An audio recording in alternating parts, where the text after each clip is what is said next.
आपने मुझे ये अवसर दिया प्रेमचंद की 140वीं जयंती के मौके पर आपके सामने कुछ बातें कह सकूं। प्रेमचंद पर इतना कुछ कहा गया है कि एक दिक्कत और सरलता दोनों प्रेमचंद के लेखन के साथ जुड़ी हुई है। यानी सरलता इस लिहाज से कि प्रायः प्रेमचंद का लेखन लोगों को परिचित है, लोगों ने पढ़ा है, और न केवल हिंदी भाषा भाषियों ने पढ़ा है बल्कि हिंदीतर भाषा भाषियों में भी प्रेमचंद खासे लोकप्रिय हैं। तो यह तो एक सरलता है कि आप प्रेमचंद के लेखन पर इस लिहाज से एक परिचिति का माहौल पाते हैं। लेकिन यह सरलता कई मायनों में दिक्कत भी पैदा करती है। यानी जहाँ सब कुछ बता दिया गया हो, बहुत कुछ कह दिया गया हो, तो बाकी क्या रहता है जो आप नया कह सकें। प्रेमचंद के संदर्भ में खास करके आज जब हम उनके स्त्री पक्ष पर बात करने के लिए प्रस्तुत हैं, तो एक समग्रता में देखने की ज़रूरत है। प्रेमचंद का जो लेखन है, उर्दू और हिंदी लेखन दोनों अगर मिला दें तो सन 1901 के आसपास प्रेमचंद रचना साहित्य में प्रविष्ट हो जाते हैं। उनकी कहानियाँ प्रकाशित होने लगती हैं और एक दो उपन्यास भी 1905 के आसपास आ जाते हैं, और ये क्रम जो है 1936 तक चलता रहता है। तो इस लिहाज से एक बड़ा कालखंड है, लगभग 35-36 वर्षों का, क्योंकि प्रेमचंद अपने आखिरी दिनों में भी रचनारत रहे। तो 35-36 सालों का एक लंबा कालखंड है जिसमें प्रेमचंद निरंतर लिखते रहे। इस लंबे कालखंड में प्रेमचंद के स्त्री संबंधी विचार भी बदलते रहे हैं और वो एक तरह से परिपक्व हुए, और उसमें इस लिहाज से जब हम प्रेमचंद के समस्त लेखन को देखते हैं तो कुछ चीज़ें हमारे सामने जाहिर होती हैं। जैसे प्रेमचंद के, मैं यहाँ मुख्यतः उपन्यासों पर केंद्रित कर रही हूँ क्योंकि कहानियाँ प्रेमचंद की काफ़ी सारी हैं और उसमें से कुछ प्रतिनिधि कहानियों को लेकर बात करना संभव है, लेकिन यहाँ मैं बातचीत को, चूँकि उसकी सीमाबद्धता है, तो उपन्यास तक ही सीमित कर रही हूँ। प्रेमचंद के उपन्यास साहित्य में अगर स्त्रियों के चरित्र को देखा जाए, उस स्त्रियों के पात्र रूप में चरित्रांकन को देखा जाए, तो आपको नज़र आएगा कि वहाँ स्त्रियाँ एक जैसी नहीं हैं। विविधता मूलक संसार है, और ये जो विविधता मूलक संसार है इसमें तरह तरह की स्त्रियाँ हैं। प्रेमचंद ने समाज के समस्त वर्गों से आने वाली स्त्रियों को अपने यहाँ महत्वपूर्ण जगह दी है। उनके पात्रों को याद कीजिए, स्त्री चरित्रों को याद कीजिए, तो ये चीज़ बहुत आसानी से समझ में आ सकती है। मसलन वहाँ कुलीन या उच्च वर्ग के घराने से आने वाली स्त्री है, तो दूसरे धर्म की स्त्री भी है, आदिवासी और दलित स्त्री भी है, पिछड़े वर्ग की स्त्री भी है। तो जो सामाजिक वैविध्य है वह स्त्री के चित्रण में भी, स्त्री पात्रों के चयन और उन पात्रों के डेवलपमेंट, उनके विकास, इनमें भी दिखाई देता है कि प्रेमचंद की स्त्रियां एक जैसी नहीं हैं। उनकी सामाजिक पृष्ठभूमि अलग है और वो तरह तरह के धर्म, जाति, वर्ग इत्यादि से संबंध रखती हैं। आपको मालती जैसे चरित्र भी मिलेंगे और झुनिया जैसा चरित्र भी वहाँ मिलेगा, सकीना भी मिलेगी, और सकीना के साथ साथ नैना जैसा या सुखदा जैसा, जालपा जैसा, सुमन जैसा कैरेक्टर भी वहाँ है। सिलिया भी है जो एक नए किस्म का विमर्श प्रेमचंद के साहित्य में पैदा करती है, सिलिया और माता जिनका। ये स्थिति जो प्रेमचंद के रचना वैविध्य की स्थिति है, इसे देखते हुए प्रेमचंद की स्त्रियों पर बोलना बहुत सहज नहीं होता। फिर भी मैं कोशिश करूंगी कि प्रेमचंद की स्त्रियों की एक, खास करके प्रेमचंद के यहाँ चित्रित स्त्री संसार की एक मोटी रूपरेखा आपके लिए प्रस्तुत कर सकूं। अगर प्रेमचंद के संदर्भ में देखें तो ये जानना ज़रूरी होता है कि प्रेमचंद स्त्री जीवन के कौन से संदर्भ हैं, कौन से पक्ष हैं जिसको वो अपनी रचनाओं में लाना जरूरी समझते हैं। और इस लिहाज से प्रेमचंद के लिए स्त्री जीवन की जो बनावट है, उसकी संरचना है, वो कैसे निर्मित होती है, प्रेमचंद कहाँ से स्त्री जीवन के आरंभ, उसके विकास और उसकी परिपक्वता और सामाजिक भूमिका इत्यादि को देखते हैं, तो बहुत स्पष्टतया एक चीज़ दिखाई देती है कि प्रेमचंद दो खांचों में स्त्री को बांट कर देखते हैं, स्त्री के जीवन को बांट कर देखते हैं। और वो खांचा, सबसे बड़ी विभाजक रेखा, वह है विवाह, यानी विवाह के पहले स्त्री और विवाह के बाद की स्त्री। ये दो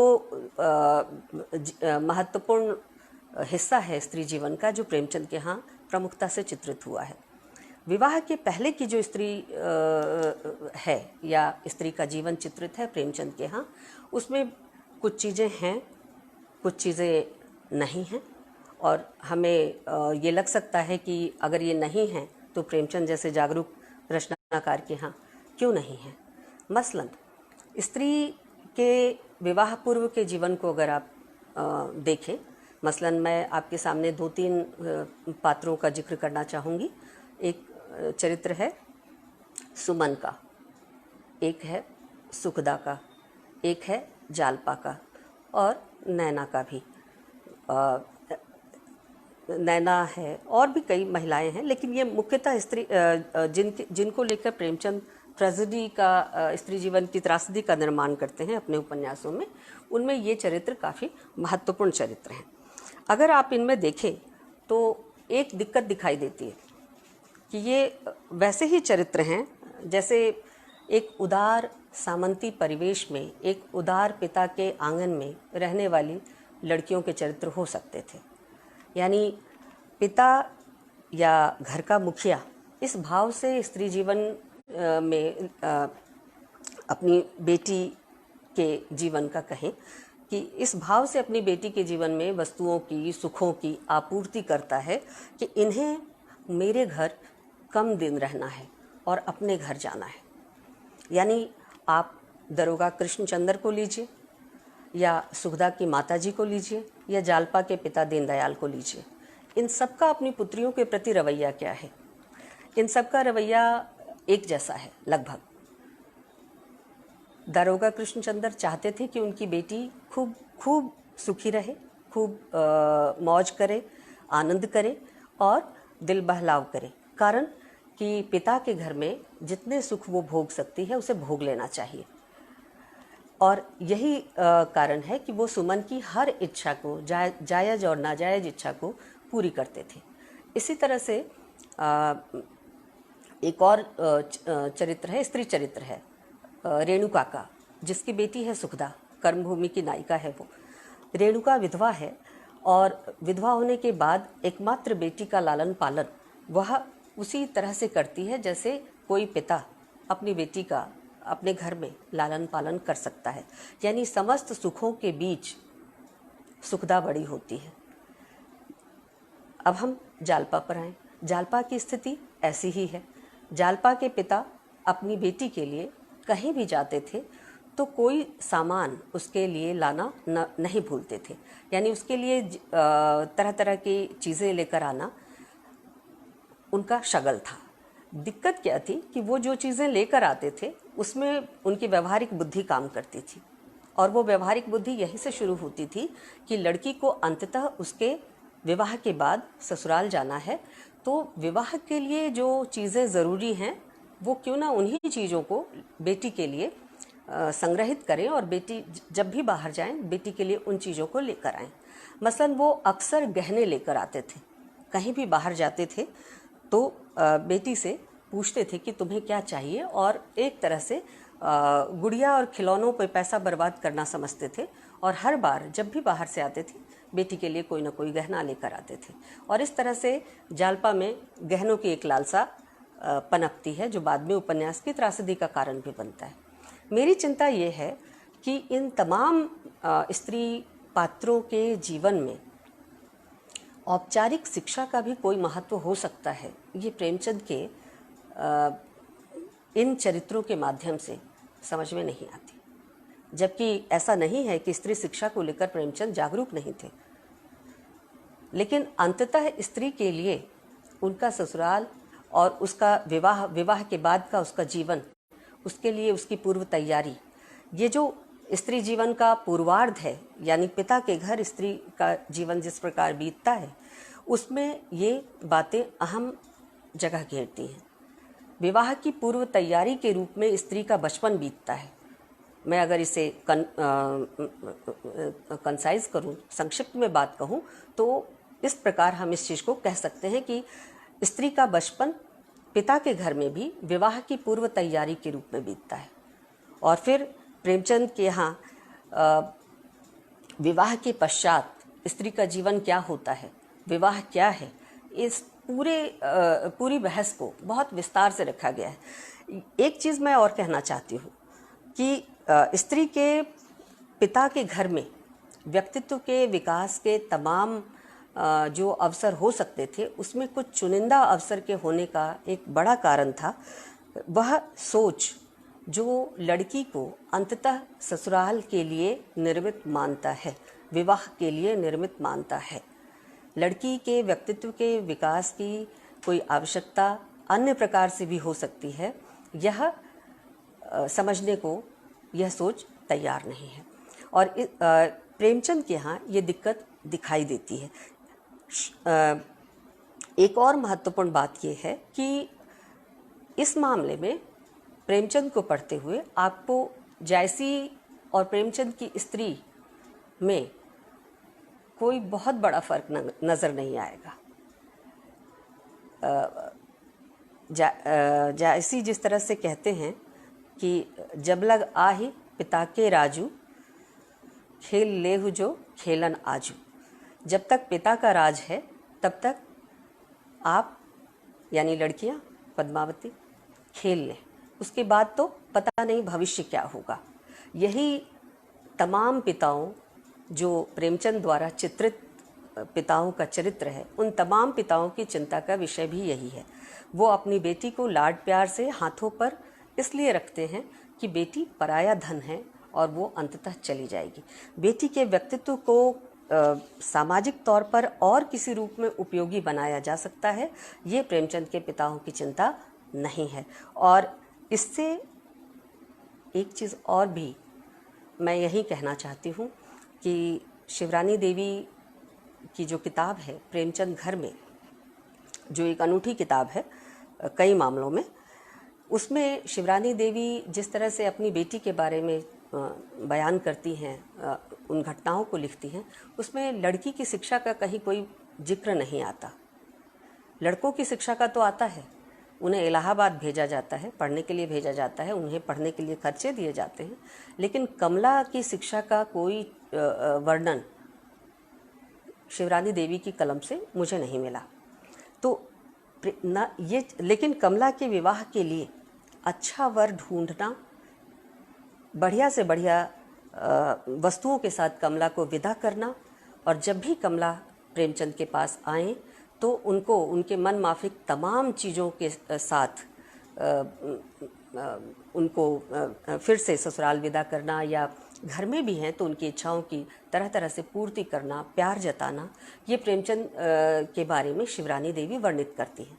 तो प्रेमचंद के पिताओं की जो भूमिका है वो स्वयं प्रेमचंद के अपने जीवन में भी रही। शिक्षा, कमला की शिक्षा की चर्चा मैं नहीं जानती कमला जी पढ़ी लिखी थी और कितना पढ़ी थी, ये मुझे ज्ञात नहीं है, शायद अन्य स्रोतों से पता चले, लेकिन शिवरानी देवी को पढ़कर तो नहीं पता चलता कि कमला देवी की शिक्षा कहाँ तक हुई थी और किस प्रकार की शिक्षा हुई थी। उनके बेटों की शिक्षा के बारे में पता चलता है। तो ये जो पिता का चरित्र है और लड़की की भूमिका पिता के घर में और पिता की चिंता लड़की के बारे में विवाह पूर्व प्रेमचंद के लेखन में और प्रेमचंद के जीवन में एक जैसी मिलती है। अब हम विवाह पर आते हैं। प्रेमचंद विवाह को एक बड़ी विभाजक रेखा के तौर पर स्त्री के जीवन में रखते हैं, और कोई ऐसा उपन्यास नहीं है प्रेमचंद का जहां उन्होंने विवाह संस्था की आलोचना नहीं की हो। विवाह संस्था की घनघोर आलोचना और स्त्री के जीवन में घटित तमाम तरह की जो त्रासदी है, दुख है, उन सब का सृजन विवाह के अंतर्गत ही स्त्री को स्त्री को झेलता हुआ उन तमाम दुखों को देखते हैं प्रेमचंद और चित्रित भी करते हैं। यानी सुमन के जीवन में विवाह पूर्व उस तरह के कष्ट नहीं थे जितना वो विवाह के बाद उठाती है। जालपा का जीवन भी विवाह पूर्व सुखों में बीता था, लेकिन विवाह के बाद की स्थिति बदल जाती है। सुखदा का जीवन भी सुखों में पली थी, धनवान स्त्री की कन्या थी, रईस थे वो लोग, और जिनके घर शादी हुई थी वो भी धनवान लोग थे, लेकिन उतने रईस नहीं थे जितना सुखदा का मायका रईस था। तो ये जो संपन्न और सुखी महिलाएं विवाह पूर्व के जीवन में रही, वो उनके विवाह के बाद के जीवन में अचानक कष्ट का सृजन दिखाई देता है। और प्रेमचंद फिर यहाँ विवाह संस्था की आलोचना करते हुए कहते हैं कि विवाह को लेकर अगर हम गबन में जालपा के कथन को याद करें, रतन के कथन को याद करें, तो वो कहती है कि मैं अपनी सखियों से, बहनों से कहना चाहती हूँ कि विवाह उनके लिए फूलों की सेज नहीं, कांटों की शैया है। और इस तरह से विवाह संस्था का लगातार एक क्रिटिसिज्म प्रेमचंद की रचनाओं में तैयार होता है। और प्रेमचंद बहुत साफ कहते हैं कि दया और धर्म के बल पर आधारित व्यवहार बहुत हो चुका। यानी स्त्री के प्रति दया करें, स्त्री के प्रति सहानुभूति रखना, उसे अच्छे से रखना पति का धर्म है, घर वालों का धर्म है, ये हमारे व्यवहार का हिस्सा होना चाहिए। इस तरह की चेतना का युग बीत गया। अब न्याय के व्यवहार का युग है। और न्याय क्या कहता है? न्याय विवाह के पश्चात स्त्री के साथ पुरुष जीवन के बारे में क्या कहता है, प्रेमचंद का इस पर जोर है। उपन्यासों में वो बराबर इस बात का ध्यान रखते हैं कि विवाह के अंतर्गत जो स्त्री पुरुष की कानूनी स्थिति है वो किस तरह की है और वो न्याय संगत है या नहीं, उसका भी एक पूरा क्रिटिसिज्म तैयार करते हैं। थोड़ा सा अभी विवाह के संदर्भ को थोड़ा सा रोक कर अगर हम कहें तो हम ये कह सकते हैं कि प्रेमचंद की स्त्रियां चेतना संपन्न हैं, चेतस स्त्रियां हैं। शिक्षित कितनी हैं प्रेमचंद के लेखन से नहीं पता चलता, लेकिन वो अशिक्षित नहीं हैं। औपचारिक शिक्षा उन्हें भले ना मिली हो, लेकिन वो औपचारिक शिक्षा के बगैर भी चेतस स्त्रियां हैं और अपनी पराधीनता तथा देश की पराधीनता दोनों से परेशान हैं।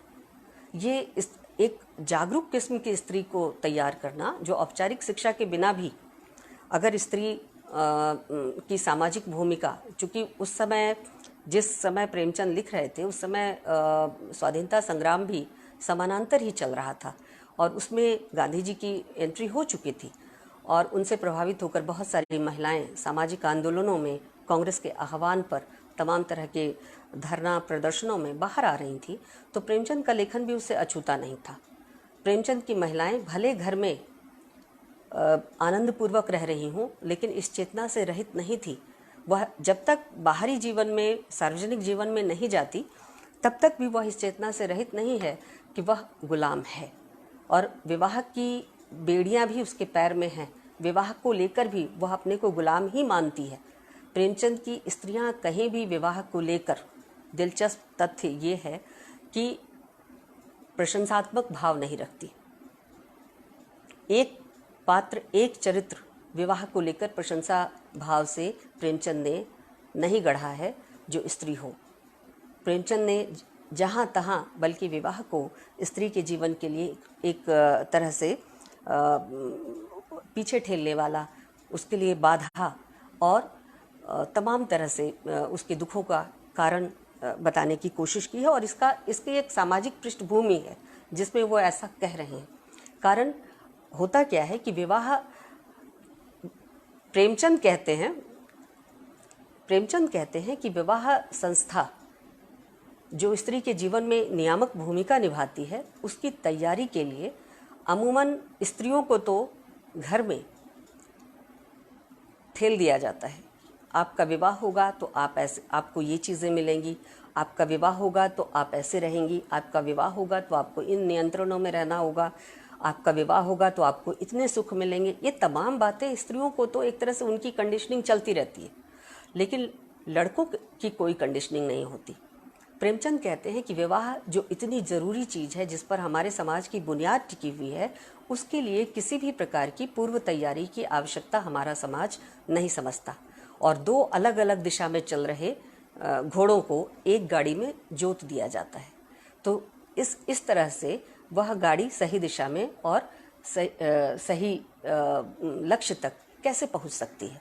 प्रेमचंद एक नहीं अनेक जगह इस तरह की आलोचना करते हैं और उन स्त्री पात्रों के जीवन में एक तरह से अगर हम देखें तो सुखदा का वैवाहिक जीवन बहुत संतुष्ट नहीं है, असफल वैवाहिक जीवन कह सकते हैं। इसी तरह से जालपा का वैवाहिक जीवन भी सुखी नहीं है।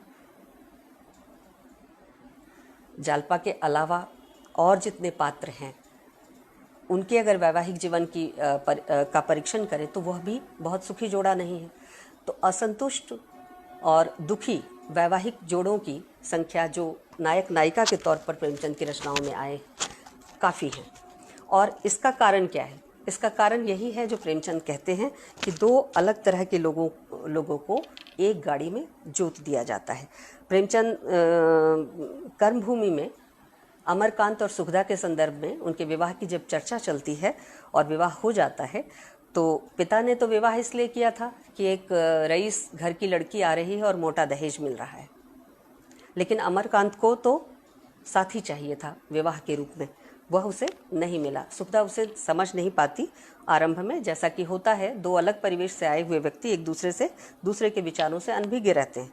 प्रेमचंद कहते हैं कि दोनों के विचार अलग, व्यवहार अलग, संसार अलग, जैसे दो भिन्न जलवायु के जंतु एक पिंजरे में बंद कर दिए गए हों। विवाह क्या है? एक पिंजरा है और उसमें दो भिन्न जलवायु के जंतु को अगर बंद कर दिया जाए तो संघर्ष की स्थिति होगी, टूटेगी चीज़ें, संबंध टूटेगा। और प्रेमचंद एक जगह नहीं अनेक जगह कहते हैं इस तरह की बातों को। एक जगह और कहते हैं कि विवाह जो है अमूमन भारतीय समाज में रेत और पानी का मिलन है, वह दूध और पानी का मिलन नहीं है। रेत और पानी का मिलन, जहाँ रेत में कितना भी पानी डालें रेत गीली नहीं होती, वह सूखी की सूखी रहती है। और दूध और पानी अगर मिल जाते हैं तो पानी और दूध को अलग करना मुश्किल है। प्रेमचंद के लिए विवाह का अर्थ था इस तरह का संयोजन जो दूध और पानी का मिलन हो, न कि रेत और पानी का मिलन। दुर्भाग्य से उनके जितने स्त्री चरित्र हैं उनके जीवन में जो त्रासदियाँ घटित हुई है वो इसी रेत और पानी के मिलन के कारण घटित हुई हैं। और मैंने शिक्षा की बात की, लेकिन शिक्षा औपचारिक न होते हुए भी जो चेतनता का स्तर है भोग विलास के बाद भी, यानी आप देखिए प्रेमचंद के यहाँ जिन तीन चरित्रों की मैं चर्चा कर रही हूँ, तीन क्यों, आप मालती तक चले जाइए, चौथा कैरेक्टर भी ले लीजिए जो बहुत ही प्रातिनिधिक चरित्र है प्रेमचंद के स्त्री पात्रों में, सुखदा, सुमन, जालपा और मालती। आप इन चारों चरित्रों को लीजिए। ये चारों चरित्र कैसे हैं? ये चारों चरित्र भोग विलास पर जान देने वाले हैं। यानी स्त्रियां जो हैं प्रेमचंद के यहाँ विवाह पूर्व भोग विलास पर जान देने वाली हैं। क्यों? इसमें स्त्रियों का क्या दोष? सुमन अगर अपना रेशमी सलूका दरवाजे की चिक को हटाकर हटाने पर वह रेशमी सलूका बाहर वालों की निगाह में तुरंत आए और उसकी समृद्धि का प्रदर्शन हो, ऐसा करने के लिए एकदम सामने टांगती है। या फिर सुखदा अमरकांत के क्रांतिकारी विचारों से सहमत ना होते हुए उसे बड़ा अजीब लगता है कि जब घर में सुख की चीज़ें हैं तो जानबूझकर कोई वैरागी क्यों बने, उसका भोग क्यों ना करे और दुख क्यों पाए। घर में पलंग रहते हुए भी कोई ज़मीन पर क्यों सोए। तो सुखदा को अमरकांत की इन अतिरेकी बातों से हंसी आती थी और वो समझ नहीं पाती थी कि वो इस तरह से पागलपन उसकी निगाह में था कि ये पागलपन वो क्यों कर रहा है। समाज को बदलने की बात तो ठीक है, समाज के लिए काम करने की बात भी ठीक है, लेकिन वो घर के अंदर जहाँ तमाम सुविधाएं उपलब्ध हैं वो उन सुविधाओं का भोग ना करके अपने लिए कष्ट का जीवन चुन रहा है, घर के भीतर भी। तो इसका कारण क्या है? चूँकि वैचारिक मेल नहीं है इसलिए सुखदा इस बात को नहीं समझ पाती और अपने भोग विलास में लगी रहती। और गबन उपन्यास वो तो जैसे भोग विलास की महागाथा है, स्त्री के भोग विलास की महागाथा है। और कई आलोचकों ने तो उसको इस तमगे से भी नवाजा है कि गबन उपन्यास में त्रासदी का कारण स्त्री का गहना प्रेम है। यानी गहना क्या है स्त्री के लिए? विलासिता की वस्तु। और जो लड़की या जो स्त्री गहने पर जान देती है वो विलासी स्त्री हुई।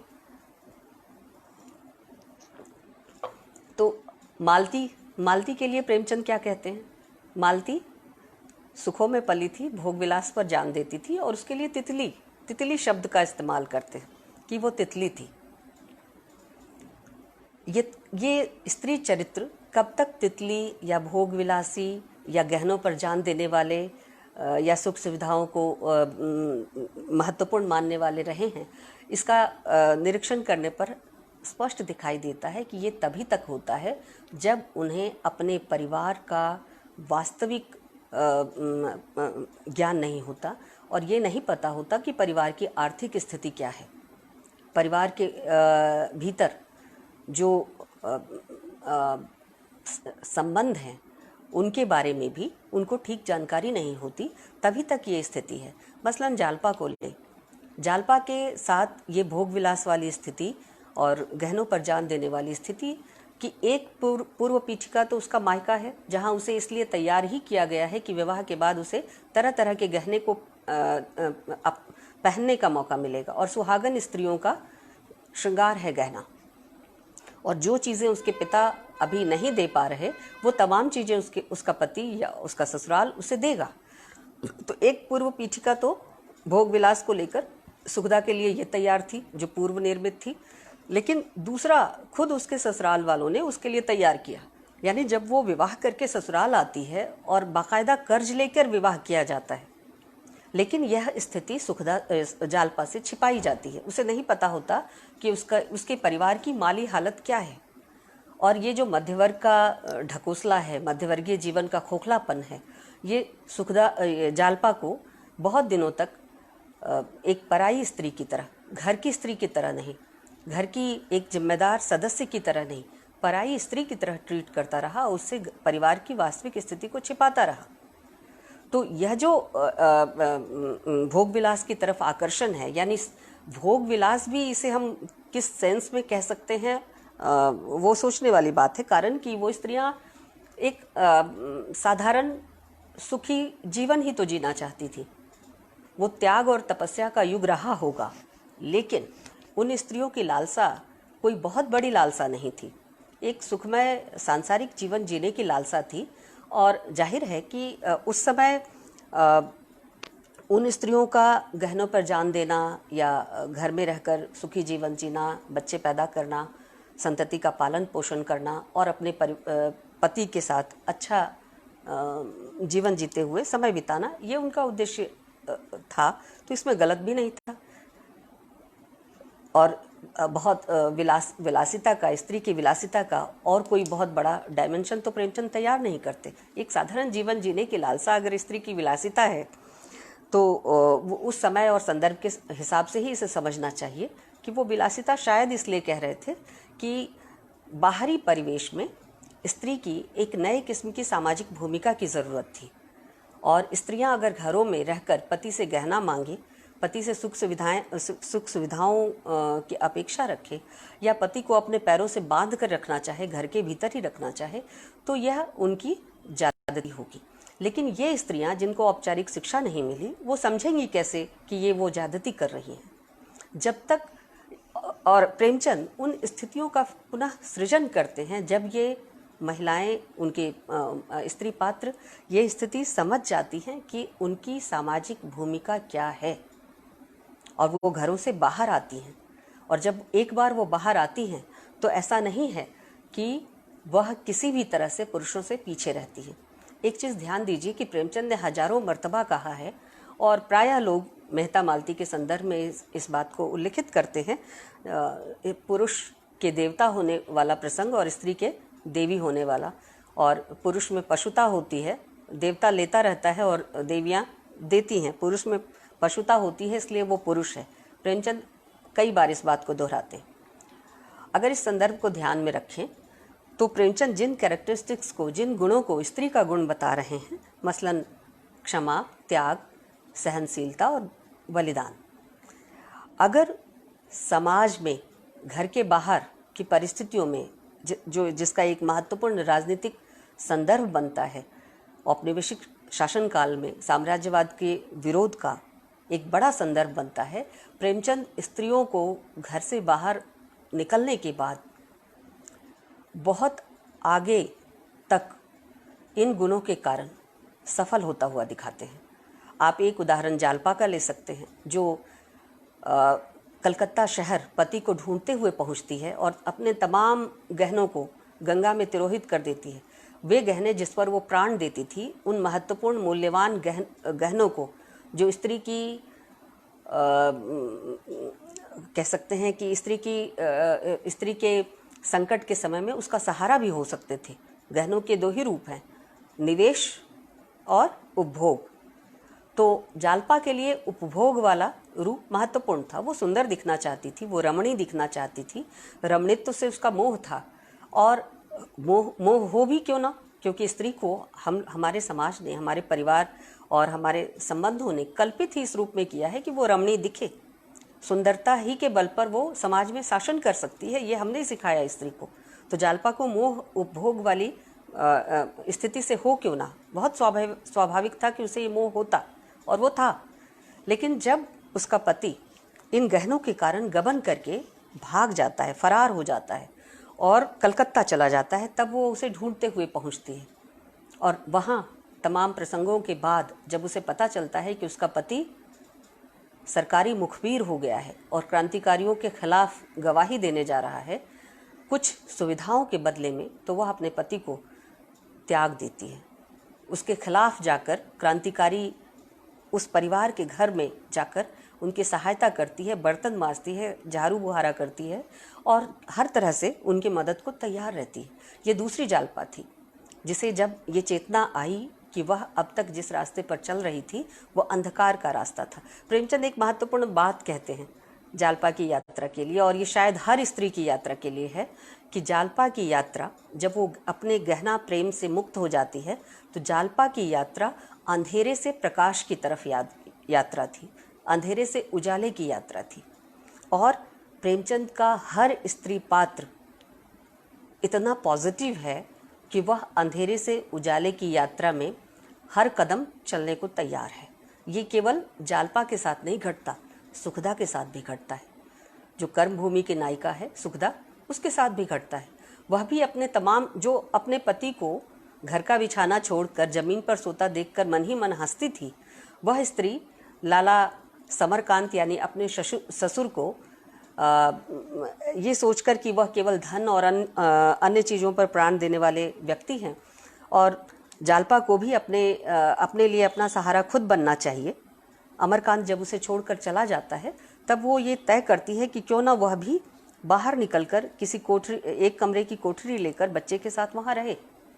और जब उसकी ननद नैना ये कहती है कि नहीं, तुम्हारे लिए मुश्किल होगी, अकेली कैसे रहोगी, तो वो जवाब देती है कि दुनिया में बहुत सारे लोग, बहुत सारी स्त्रियां अकेली रहती हैं, मैं नहीं रह लूँगी। और बिगड़ने वाली जहाँ तक बात है, तो जब तक मेरा मन न चल जाए मुझे कौन बिगाड़ सकता है।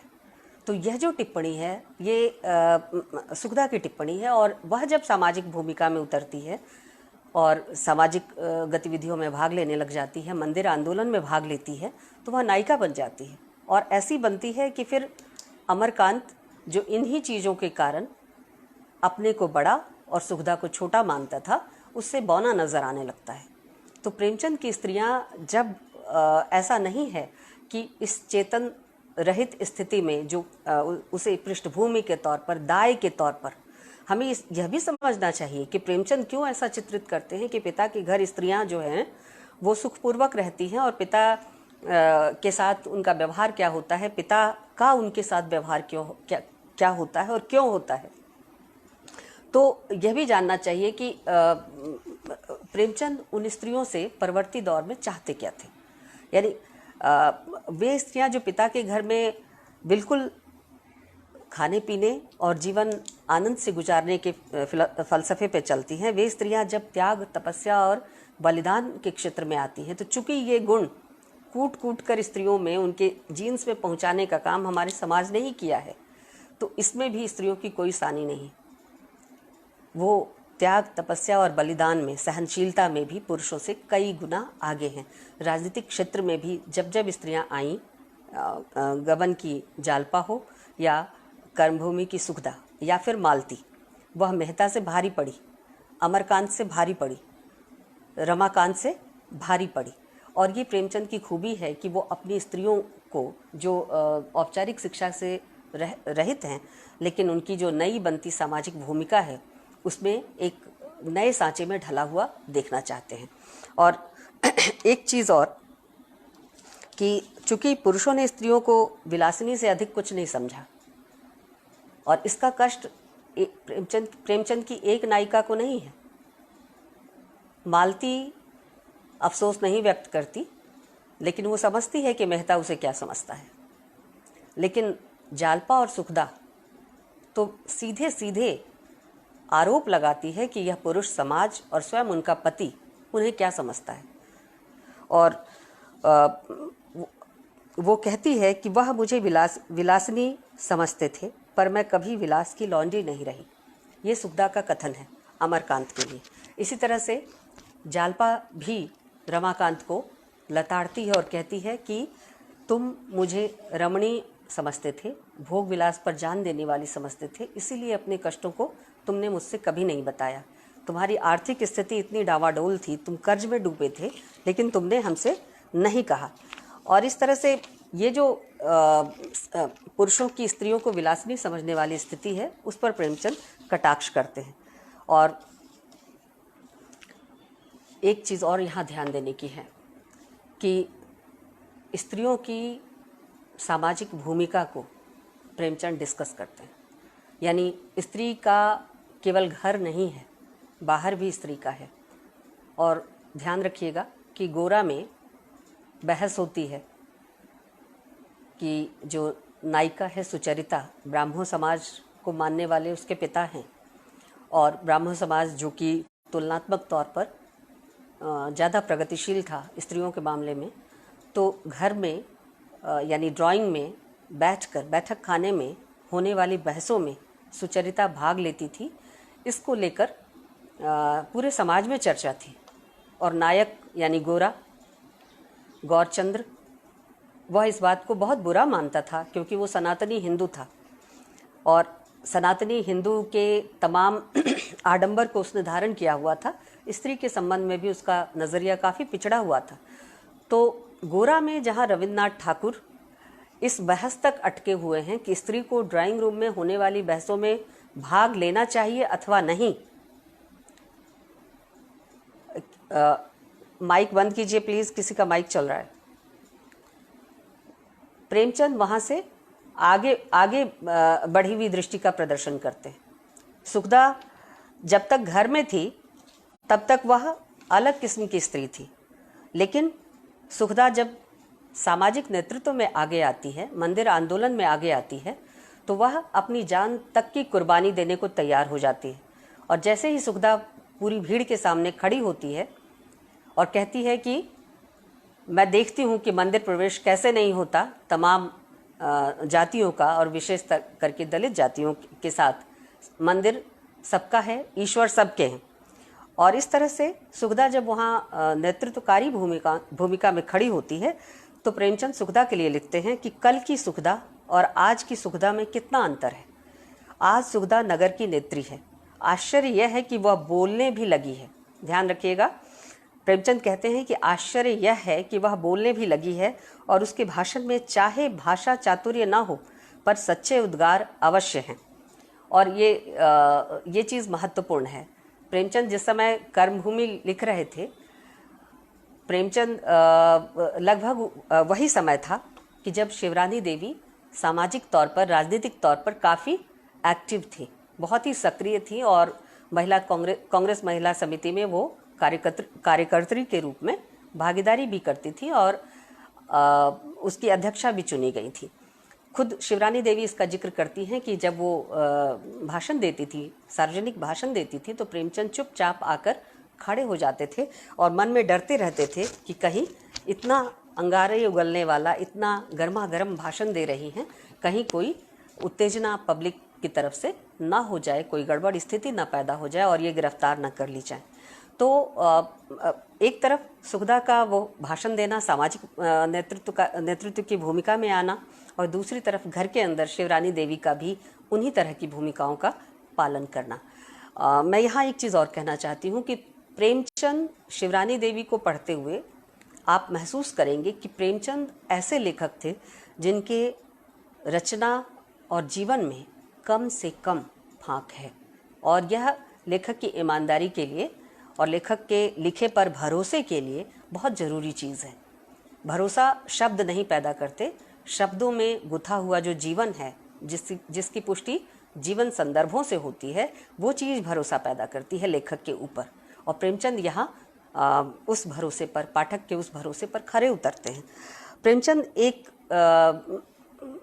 बात कहते हैं, चूँकि स्त्री का कर्म क्षेत्र घर माना गया है, और मैं यहाँ चर्चा कर रही थी घर और बाहर का, तो वो एक ऐसा दौर था जहाँ स्त्रियों का एक सार्वजनिक स्पेस भी बन रहा था। विवाह पूर्व स्त्री की स्थिति, विवाह के अंदर स्त्री की स्थिति, और विवाह के अंतर्गत रहते हुए भी या बिना उसके भी स्त्री की सामाजिक स्थिति। यानी जहाँ रविंद्रनाथ के गोरा उपन्यास में ये डिस्कशन है कि स्त्री ड्राइंग रूम के बैठकों में भाग ले अथवा न ले, इसे अच्छा समझा जाए कि बुरा समझा जाए, और नायक उसे बुरा ही समझता है, गोरा उसे बुरा ही समझता है और उसकी आलोचना करता है। वो चाहता है कि सुचरिता ड्राइंग रूम की बैठकों में भाग न ले और अपने जनान खाने में रहे।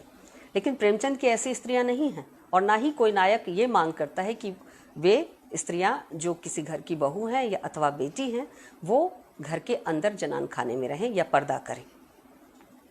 अब आज मैं देख रही थी कि किसी ने लगाया कि प्रेमचंद ने अपने जीवन संदर्भ में पर्दे को अच्छा माना है कि पर्दा करके रहो। फेसबुक पर ही देख रही थी, लेकिन ये ऐसा नहीं है। ये एक तरफा उद्धरण है, कारण कि प्रेमचंद कमला के घर जब जाते हैं, कमला के ससुराल जब जाते हैं, तो वहाँ कमला को पर्दा करते देखकर काफ़ी क्षुब्ध होते हैं और कहते हैं कि हमारे घर में तो पर्दा नहीं है, और स्वयं शिवरानी देवी को अपनी चाची से पर्दा करने पर रोकते हैं। चाची यानी उनकी सौतेली माँ, उनसे पर्दा करने पर रोकते हैं और कहते हैं कि बहुत दिन हो गए, अब कितना पर्दा और कैसा पर्दा, पर्दे को छोड़ो। लेकिन शिवरानी देवी चूँकि बड़ों के प्रति आदर के भाव से वो पर्दे को ले रही हैं, तो कहती है नहीं, कोई बात नहीं, बुरा मानेगी।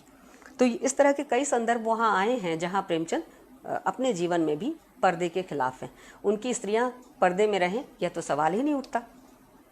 और एक नई जो स्थिति बन रही है नवजागरण के कारण, एक चीज़ महत्वपूर्ण ये है कि नवजागरण से होने वाले परिवर्तनों और नई चल रही हवा को लेकर ये स्त्रियां भी जागरूक हैं। न केवल प्रेमचंद के पुरुष जागरूक हैं, बल्कि स्त्रियां भी जागरूक हैं। कहें कि प्रेमचंद की पुरुष की जागरूकता और समाज सुधार आंदोलनों का जो सामाजिक प्रभाव था, उसकी विश्वसनीयता और समाज में उसके घट जाने के स्थिति को लेकर पैदा हुआ विश्वास ही वो चीज़ थी जो सुमन की त्रासदी का कारण बनी। यानी एज ऑफ कंसेंट, 16 साल के बाद विवाह की जो अवस्था है, उसको लेकर जो कानूनी स्थिति बन गई थी, उसी को आधार बनाकर सुमन के पिता दारोगा कृष्णचंद्र अपनी पत्नी के जवाबों का, पत्नी के तर्कों का काट देते थे कि भाई अब तो सरकार भी कहती है कि 16 साल के पहले स्त्री का या लड़की का विवाह ठीक नहीं है, लड़की का शरीर उसके लिए तैयार नहीं होता। और इस तरह से वो तमाम आधुनिक कानूनों का जिक्र करते थे जो स्त्री के जीवन में बुनियादी परिवर्तन ला चुके। और इसी चक्कर में दरोगा कृष्णचंद्र को ये विश्वास हो गया था कि पढ़ी लिखी, सभ्य, सुशील, गुणवंती लड़की के लिए योग्य वर की, दहेज के बिना योग्य वर की क्या कमी होगी, जो कि गलत था। प्रेमचंद समाज की नब्ज जानते थे। समाज सुधार आंदोलनों में दहेज एक मुद्दा था, लेकिन दहेज लेने देने वाले समाज में मौजूद थे। प्रेमचंद इस चीज़ को जानते थे, और स्त्री जीवन की एक बड़ी त्रासदी दहेज के रूप में घटित होती है। सुमन का पूरा जीवन तबाह हो जाता है। सुखदा के लिए एक रईस और कुलीन लड़का दहेज के बल पर ही उसकी माँ रेणुका देवी ढूंढ पाती है। तो स्त्री जीवन में दहेज का क्या रोल हो सकता है, इसको भी प्रेमचंद सामने रखते हैं। और एक चीज़ और यही बोल दूं कि प्रेमचंद के सर्वाधिक महत्वपूर्ण उपन्यास गोदान को अब तक जिस तरह से पढ़ा गया है, किसी ने उसमें ऋण की समस्या ढूंढ ली है रामविलास जी, किसी ने उसमें होरी की त्रासदी ढूंढ ली है नामवर सिंह, और होरी से ज़्यादा आगे बढ़े तो धनिया की त्रासदी ढूंढ ली है और धनिया को उसका नायक बता दिया है नामवर सिंह, और भी कई लोग। लेकिन दिक्कत क्या है, होरी की त्रासदी है, धनिया की त्रासदी है या और किसी की त्रासदी है, इसे कहने के पहले, या किसान जीवन की ये महागाथा है या ऋण की समस्या है, इन सब चीज़ों को कहने के पहले आपको रूपा नज़र नहीं आती। वह रूपा जो दहेज के कारण ही बेच दी गई एक तरह से, और उस बेचे जाने में एक तरह की होरी की मर्याद निर्भर करती है। मर्याद के कारण उसने शादी का ढोंग किया, विवाह का ढोंग किया, और रूपा का विवाह एक बेमेल वर से कर दिया जो आयु में और कह सकते हैं उससे काफ़ी बड़ा था, और पैसे लेकर ये विवाह किया गया था और बाकायदा सारे ताम झाम के साथ। तो दहेज किस प्रकार का कोड है, प्रेमचंद इसको बार बार दिखाते हैं, लेकिन हमारा आलोचक उसे देखने को तैयार नहीं होता। स्त्री के जीवन की एक महती समस्या दहेज है, आज भी है, आज के समय में भी है। पढ़ी लिखी लड़कियों के लिए दहेज एक समस्या है। लड़कियों की पढ़ाई, लड़कियों की आत्मनिर्भरता के बावजूद दहेज लेना और देना बंद नहीं हुआ है। यहाँ तक कि लड़कियों की आर्थिक आत्मनिर्भरता के बावजूद भी दहेज का लेना देना बंद नहीं हुआ है, और प्रेमचंद इस चीज़ को रेखांकित करते हैं। इस लिहाज से ये बात बहुत महत्वपूर्ण है कि गोदान को पढ़ते समय आप पितृसत्तात्मकता के खिलाफ लिखी गई एक महत्वपूर्ण रचना के तौर पर गोदान को पढ़ें, न कि कृषि ऋण की समस्या को या किसान जीवन के महागाथा के तौर पर या होरी की त्रासदी के तौर पर। होरी से ज़्यादा बड़ी त्रासदी तो रूपा की है, और वो चीज़ आप नहीं देख पाते। और ये एक चीज़ में एक घटना के जरिए नहीं बनती। रूपा की त्रासदी जो बन रही है वो केवल एक घटना मात्र के जरिए नहीं बन रही कि उसके पिता ने उसे कुछ पैसों के लिए किसी ऐसे व्यक्ति को बेच दिया और विवाह के नाम पर, जो उससे संपन्न तो था लेकिन उम्र में पिता की उम्र का था। और ये रूपा की त्रासदी या गोदान की त्रासदी इस एक घटना मात्र से नहीं बनती। इसकी पूरी पृष्ठभूमि प्रेमचंद गोदान में निर्मित करते हैं। मैं गोदान पर इसलिए बात करना चाहती हूँ कि गोदान आपके पाठ्यक्रम में है, आप पढ़ती हैं, पढ़ाती हैं। तो अगर आप देखें कि मेहता का जो चरित्र है या गोविंदी का जो चरित्र है या मालती जिस कारण से विवाह नहीं करना चाहती, ये तमाम चीज़ें घूम फिर कर उस सामाजिक स्थिति पर टिप्पणी है जो स्त्री को विवाह के अंतर्गत गुलाम मानकर चलता है और स्त्री को बिना मोटे दहेज के विवाह के जीवन में प्रवेश की अनुमति नहीं देता है। अगर पिता के पास पैसा है तो स्त्री का जीवन सुखी हो सकता है क्योंकि वो पैसे वाला वर खरीद सकता है, लेकिन अगर नहीं है तो सुमन का नसीब उसे हासिल होगा। वो कहाँ जाएगी? वो प्रेमचंद ने एक वेश्या की भूमिका में सुमन को रखा, लेकिन ज़रूरी नहीं है, उससे भी नारकीय स्थिति हो सकती है। और इसलिए दहेज के अभाव में लड़की कहाँ जाएगी, विवाह उसका होगा अथवा नहीं होगा, ये प्रेमचंद स्त्री जीवन की त्रासदी को एक पूरे बड़े सामाजिक परिप्रेक्ष्य में निर्मित करते हैं। मेहता की वो तमाम बातें जिनमें वो स्त्री कैसी होनी चाहिए कहता है, वो अंततः इसी चीज़ का एक तरह से पुनर्पाठ है जो दहेज की भूमिका को तैयार करती है। मेहता सबसे ज़्यादा चिंतनशील पात्र है और वह जितनी बातें स्त्री के संदर्भ में करता है वो खासी दिलचस्प है, और वो स्त्री के संदर्भ में उन तमाम चीज़ों को रखता है जो पितृसत्तात्मक सोच को मजबूत करते हैं। वो कहता है कि वह जो त्याग, तपस्या और क्षमा की मूर्ति होगी स्त्री, जो पति की इच्छा को ही सर्वोपरि मानेगी, उसकी आज्ञा के अनुसार चलेगी, ऐसी स्त्री को वह अपनी हृदयेश्वरी बना सकता है।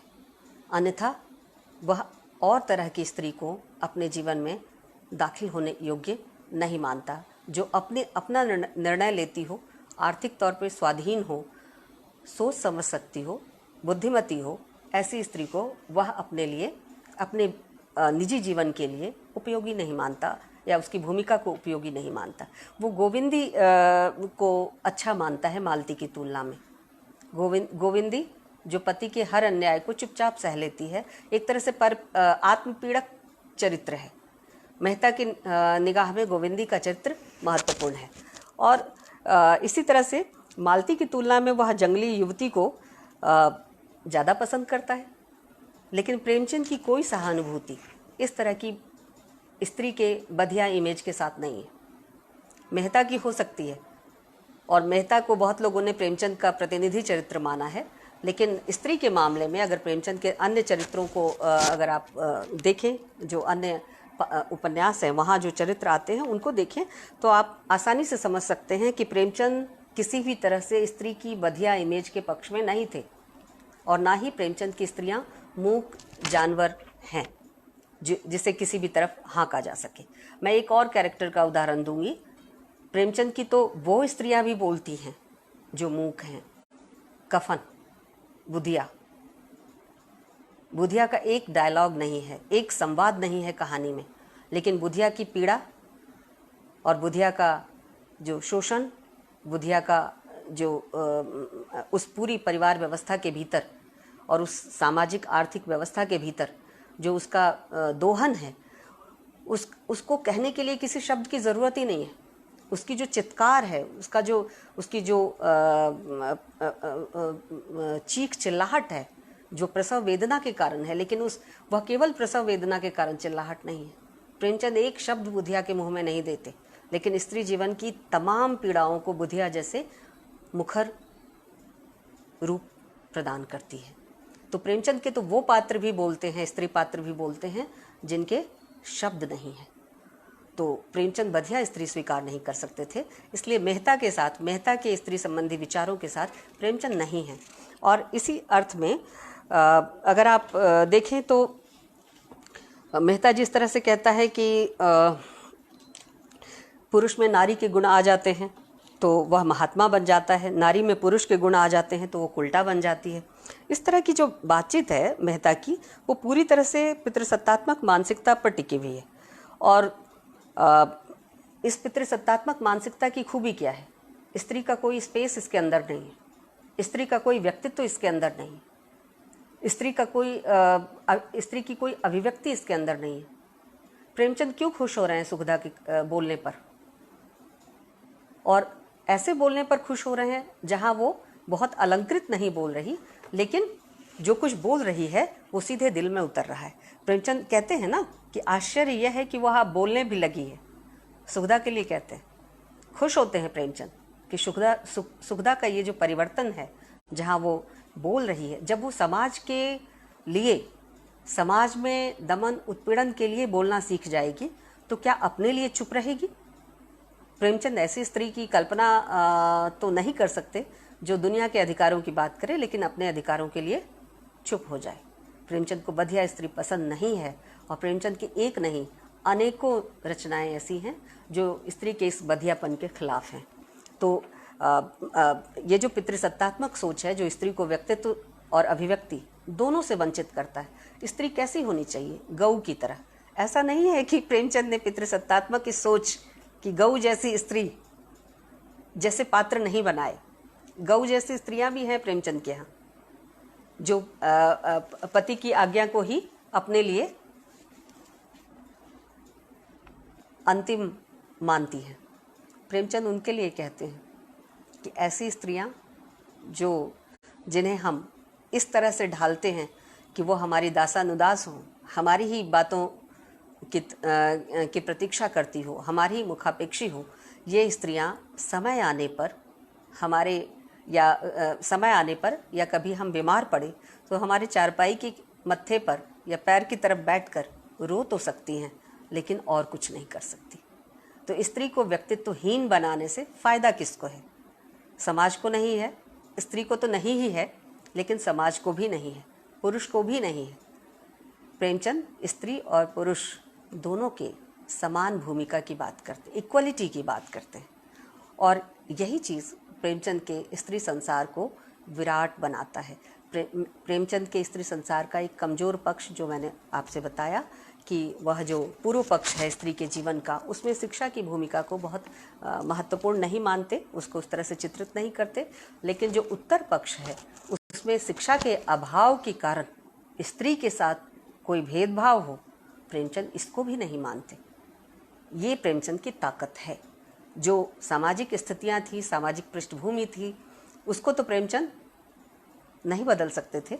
जो सच्चाई थी समाज की वो थी, लेकिन प्रेमचंद के पात्र कैसे हों, कैसी ताकतवर स्त्रियां उनके यहाँ हों, कैसी चेतना संपन्न स्त्रियां उनके यहाँ हों, कैसी मुखर और हर चीज़ पर अपने विचार रखने वाली स्त्री हो, निर्णयकारी भूमिका में रहने वाली स्त्री हो, ये प्रेमचंद ने अपने पात्रों में, स्त्री पात्रों के जरिए जीवंत कर दिया है, साक्षात हमारे सामने रखा है। और मैं समझती हूँ कि प्रेमचंद के स्त्री पात्रों की और स्त्री संसार की जिस तरह की निर्मिति प्रेमचंद करते हैं, उसकी ये सबसे बड़ी देन है और इस देन को हमें समझना चाहिए। और अंतिम टिप्पणी, प्रेमचंद कहते हैं घर कैसा हो।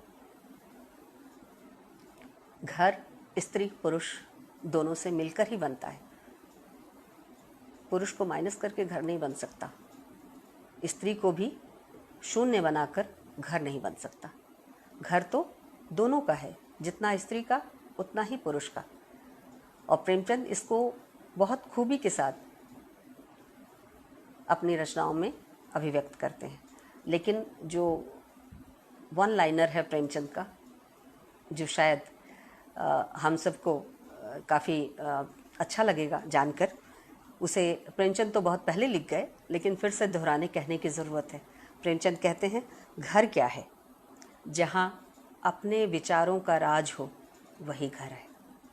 अब आप सोचिए कि घर की परिभाषा क्या हो सकती है। घर ईंट पत्थर का मकान नहीं, घर वो नहीं जहाँ एक छत के नीचे स्त्री और पुरुष रहते हों, घर वह भी नहीं जहाँ आप दूसरों की आज्ञा का केवल पालन करती हों, घर वह भी नहीं जहाँ हम केवल आज्ञा का अनुपालन करवाते हों, बल्कि घर वह है जहाँ अपने विचारों का राज हो, वही अपना घर है। और इस तरह से प्रेमचंद घर की भी एक नई परिभाषा गढ़ रहे हैं। घर जहाँ स्त्री के जीवन का एक बड़ा हिस्सा बीतता है, घर जो उसको उसके व्यक्तित्व को तराशने में महती भूमिका निभाता है, उस घर की परिभाषा क्या होनी चाहिए। जहाँ अपने विचारों का राज हो वही घर है। धन्यवाद।